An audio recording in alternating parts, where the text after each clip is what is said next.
আমন্ত্রণ জানাচ্ছি 1 মিনিটে আজকের বাংলাদেশে। সাথে আছি আমি অনুভা বিশ্বাস। যুদ্ধ মানবজাতির জন্য কি কল্যাণ বয়ে আনছে, প্রশ্ন প্রধানমন্ত্রীর। এবার আজিজের দুর্নীতির অনুসন্ধান চেয়ে দুদকে আবেদন। সরকার কাউকে প্রোটেকশন দেবে না, আইন নিজের গতিতে চলবে। পুঁজিবাজারে প্রধানমন্ত্রীর সরাসরি হস্তক্ষেপ চান বিনিয়োগকারীরা। তৃতীয় ধাপে ৩৫% মতো ভোট পড়েছে বলেছেন সিইসি। জুলাই থেকে পানির দাম 10% বাড়ালো ঢাকা ওয়াসা। নতুন কারিকুলামে এসএসসিতে 2 বিষয় ফেল করলেও ভর্তি হওয়া যাবে কলেজে।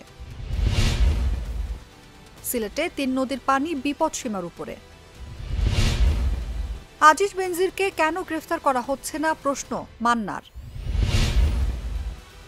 শেয়ার বাজারে বড় দরপতন, 37 মাসের মধ্যে সর্বনিম্ন সূচক। এখানেই শেষ করছি 1 মিনিটে আজকের বাংলাদেশ। এতক্ষণ সাথে থাকার জন্য ধন্যবাদ।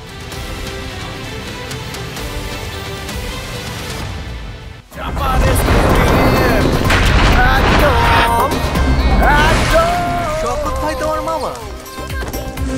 এত খাও চাপার জোর পাড়াও।